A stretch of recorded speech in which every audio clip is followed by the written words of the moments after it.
Hello, and welcome to Distant Echoes, New Mexico Episode 6, Prehistoric Q&A. With the end of the prehistoric phase, it's time to summarize where we're at, what has happened, and to answer any questions you all had. Let's start with a quick summary of where we are. We started the show with the earliest hunter-gatherer populations, arriving approximately around 11,000 BCE. These populations are mostly known for distinct points they made for hunting. It is believed that when they could, they hunted megafauna such as mammoths, but it is also believed they mostly subsisted off of smaller game and foraged plants. As the megafauna began to die out around 5500 BCE, we continue to see a shift to smaller points, believed to allow for more efficient production and more practical for the game being hunted. Corn begins to arrive from Mexico around the end of this period, and intermittent agriculture begins. There's then a shift among some groups from hunter-gatherers to more permanent agricultural settlements during the En Medio phase, from 1500 BCE to 500 BCE. It is believed that at first, they planted crops to supplement the hunter-gatherer lifestyle.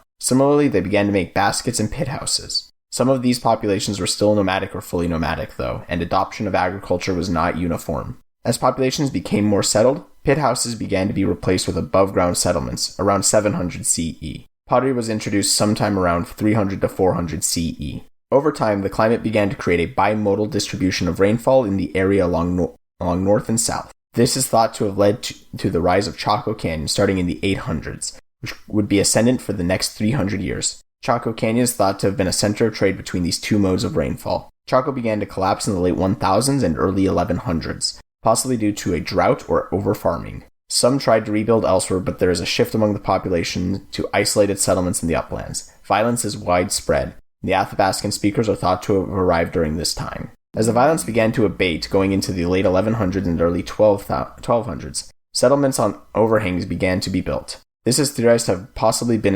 defensive, but it could have been to allow for more farmland. Settlements such as Mesa Verde were built around this time. As things become more stable, the population begins to grow. This could have led to another outbreak of violence as some larger settlements are built on top of mesas once again. Moving into the 1300s, though, there's another migration to the areas around waterways. From the 1300s to the mid-1500s, the settlements along the waterways farmed and hunted the uplands and the lowlands. The only successful pueblos into the historic period were those that could maintain control of both areas. These settlements began to build outlying farmsteads that were used during the growing season. During the early 1300s, there was still some violence to the south that began to peter out. It is believed that overall this was a more stable and egalitarian system than Chaco Canyon heading into the 1500s, where we left off this narrative. Now, before we get into the Q&A, I think it's finally time for me to talk about some of the different groups of Native Americans in New Mexico today, as we'll be talking about them with specifics such as when the Coronado expedition visited the Hopi Pueblos. This will let me set the stage for everything going forwards. Before I stick my foot in my mouth, I am not an anthropologist, nor an expert in any of this. I'm just trying to lay out something that is digestible to the listener. Places like Taos or Acoma, they've at least heard of them. I'm sure I'll make mistakes or say something stupid. I'm trying my best, though. I've linked to the New Mexico website that contains more information on each group in the show notes. I've also included a map of all the pueblos and tribal lands on the website. I often see two systems used in parallel to talk about the Native Americans in New Mexico. The first is whether they were Puebloans or not. In the former group, you have, obviously, all of the pueblos, which are often broken down by the language group they belong to, which we'll talk about later. For the second group, this usually refers to the nomadic or semi-nomadic groups that lived in New Mexico, namely being the Apache tribes and the Navajo Nation. The other method goes solely on the linguistic groupings. For the purposes of this show, we'll use a mix of both. Let's start with the groups that were nomadic or semi-nomadic. In New Mexico, there are two larger ways to group the nomadic or semi-nomadic tribes, the Navajo Nation and the three Apache tribes. We'll start with the Navajo. The modern Navajo Nation is located in northwestern New Mexico, northeastern Arizona, and southeastern Utah. They refer to themselves as the Diné. The Navajo Nation covers roughly 27,000 square miles, slightly smaller than the state of North Carolina. There are also three smaller bands located away from the main reservation. They were a semi-nomadic tribe that moved seasonally between campsites. Apache refers to several related groups of Native Americans in the United States that speak related languages. There are three Apache tribes in New Mexico, the Fort Sill, Jicarilla Apache Nation, and the Mescalero Apache tribe. The Fort Sill Apache tribe is mostly located in Arizona. However, they control a small area near Deming, New Mexico, where they recently won the rights to establish a reservation. The Jicarilla Apache Nation is located in northern New Mexico near the Colorado border. They have historical ties via trade with Taos and Picaras pueblos. The Mescalero Apache tribe is actually made up of 3 smaller bands: the Mescalero Apache, Chiricahua Apache, and the Lipan Apache. They are located in southeastern New Mexico, near Ruidoso. Now that we've discussed the nomadic and semi-nomadic tribes of New Mexico, let's talk about the pueblos. The pueblos are often grouped by the language groups they speak, namely Tanoan, Kirasan, Hopi, and Zuni. Kirasan is further broken down into Eastern and Western Kirasan. For the sake of this podcast, we'll be grouping Eastern and Western Kirasan. Tanoan can be broken down into Tewa, Towa, and Tiwa languages. It is my understanding that while a specific pueblo may be classified as a Tewa pueblo, it may speak a slightly different dialect of Tewa. So this is not to say that all these pueblos share the exact same language. They just speak related languages. While not located in New Mexico, we'll also talk about the Hopi and the Pueblo of Isleta del Sur, as they both play part in our story and are both Puebloan groups. We'll actually start with the Hopi, as they're one of the language isolates. The Hopi have several pueblos located on mesas in northeastern Arizona. They're actually located within the Navajo Nation, which has caused land disputes and controversy. Moving on to the next language isolate, the Zuni. Zuni Pueblo is located south of Gala. The Zuni are the remainder of the Cibolans that Coronado sought. Sometimes the Zuni language is included in Western Kirasan. Moving on to the Tanoan languages, we'll start with Tewa. Tewa speakers include the pueblos of Nambe, San Ildefonso, Okeowinge, Santa Clara, Powaki, and Tesuque. There's also a small group of Tewa speakers in the village of Tewa on the Hopi Mesas. They are mostly located north of Santa Fe.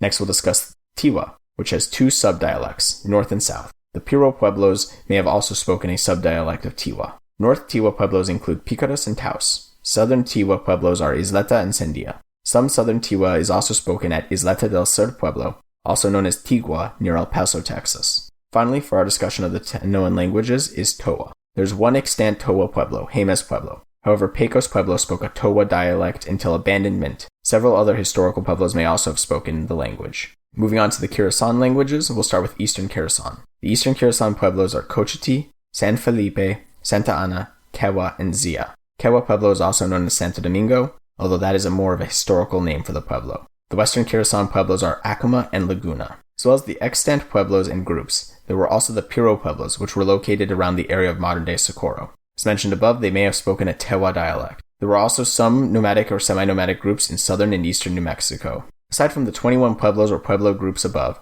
some of which having been founded in the historical period, there were somewhere between 66 and 100 different pueblos upon contact, many of which have been abandoned or absorbed into modern settlements. That's it for our summary of New Mexico at the end of the prehistoric period. In the next section, let's move into all your questions. Heidi, on episode 3, asks, what made the pottery so unique? I'm going to assume this is in regard to the Mimbres pottery. Mimbres pottery has a striking black-on-white finish. The use of geometric shapes on the finished pottery tended to be a deviation from contemporary Pueblo societies. This may have been due to some Mesoamerican influence. Heidi also asked on episode 4 about Chaco Canyon, what was the advantage of the bimodal weather system? Is there more information about the farming system? Why would eating a young turkey indicate that times were hard? Were turkey kept for eggs? How domestic were these turkeys? What were they farming? How did they get their seeds? Is there evidence of Chaco being a religious center in addition to a trade center? We'll take these one at a time. The bimodal weather system promoted trade between the 2 areas. Those that got more water in the summer would have harvest at a different time than those that had it in later in the year. By straddling these 2 areas, Chaco Canyon could act as a middleman, taking corn from one group to sell to the other, and vice versa throughout the year. As for farming, I think either Linda Cordell's Prehistory of the Southwest or David Stewart's Anastasia America, 17 Centuries on the Road from Center Place are both good resources on Chaco Canyon that I used for this show. There are also several books written just about Chaco Canyon. At its core, they were mostly reliant on dry farming and wet farming. Dry farming is more reliant on rainfall, and wet farming relies on waterways such as streams, rivers, or arroyos. As for what they were growing, the majority of the crops farmed were the southwest triangle of beans, squash, and corn. As for their seeds, initially they were introduced from Mesoamerica. After that, the Pueblos attempted to keep some seeds from each year's harvest for the next planting season. Turkeys usually served 2 purposes among the Pueblos. They were raised to use for their feathers and for their eggs, the former for religious uses and the latter for eating. Then, when the turkey was old, it could be eaten, as it was no longer as useful. As to how domesticated they were, it isn't mentioned in any of the books that I read. One study I found on prehistoric turkey remains showed a high diet of maize, which would imply that the Pueblos were feeding them. As for why it was a sign of hard times that turkey were eaten young, it breaks the usual pattern of turkeys being used to produce other goods and not just being for their meat. So if you're eating it young, it must mean you're giving up on those goods for food. I draw some analogies to what some people ate during medieval European sieges. Finally, is there evidence of Chaco Canyon being a religious center in addition to a trade center? At least from the books I read, they did not necessarily draw those conclusions. While some great houses like Pueblo Bonito had a lot of kivas and tower kivas, that may have just been showing off by the local religious well-to-dos, or have served a purpose for visiting people to use. We also have to be careful drawing religious conclusions that aren't there. While there are Chacoan sites that may have had religious symbolism, there are several locations that seem connected to a specific phenomena, such as aligning with specific celestial events, such as the lunar sand still at Chimney Rock. The Chacoan world definitely had a deep understanding of the skies. This could have made Chaco a religious center as well as a trade center. Part of the problem is with early research at Chaco Canyon, though. The first few historical groups to explore Chaco Canyon, such as the Weather Hills, weren't following the best practices used today. Often artifacts were taken out of their context, and the notes, if any were taken, were bad. Most of the research I did was non-committal on this point. To me, it seems likely that a major political entity in the area could also serve as some kind of religious center, but the details, like most of Chacoan society, are not definitively known. Speaking of Puebloan animals, though, Jim asked on episode 5, did the Pueblos have dogs? What about other pets? I couldn't find much in the time I gave myself for this episode about other animals being kept as pets, but I did find some interesting research on dogs. Although I could not access the entire paper, I've linked that in the show notes for this episode. But to summarize, dogs may have served several roles in the prehistoric Southwest. Some research speculates that they may have been eaten, although such evidence is rare. It seems more often they were interred in ritual burials, and appear to have eaten a diet similar to the people, at least among the Pueblos. So they may have served some form of ritualistic purpose or have just been pets. Among other groups in the Southwest, as we'll see later in the narrative, dogs were used elsewhere, such as by the nomadic or semi-nomadic Quechero tribes of Texas, where they were used as beasts of burden to carry the people's homes and belongings. Heidi also asked, on episode 5, where is the Galisteo Basin and the Mariana Mesa? The easier of the two is the Mariana Mesa, which is in western New Mexico, south of the Zuni River. As for the Galisteo Basin, this roughly encompasses the region bounded by the Sangre de Cristo Mountains in the northeast and the Sandia Mountains to the southwest. This includes parts of the counties of San Miguel, Santa Fe, and Sandoval. To put another way, it runs approximately from Santa Fe to Bernalillo. On episode 5, Heidi also asked, who were the attackers on the Pueblos that experienced violence? I think they are talking about the violence that broke out during the middle to late 1200s. The exact details are hard to say. Could have been other Puebloan groups that were hostile or displaced. Could have been nomadic groups like a Proto-Navajo or Proto-Ute or Proto-Apache. Maybe some hunter-gatherers were still floating around and they sparked the violence. It's kind of hard to say for sure, like many events in prehistoric times. That's the last of the questions for this section and the end of this episode. Next time we'll get back to the main narrative of the first explorers to accidentally travel into New Mexico. If you enjoyed the show, please share it with your friends. Leave a review on your podcast app of choice if it lets you. Since I'm a Luddite and don't use social media, word of mouth and reviews are the only way the show spreads. We have a website located at engineeringfire.org. That's spelled engineeringfire.org, where I have a link in the header for podcast resources, including pictures, companion posts, my bibliography, and the transcripts of each show. We have an email you can submit comments and questions to at michael@engineeringfire.org. The intro music is Desperados by Frank Schroeder and sourced from filmmusic.io. The outro music is NeoWestern from Kevin McLeod of Incompetech. Links to all things mentioned are present in the show notes and at the website. Thank you all so much for listening, and I will see you in the next episode.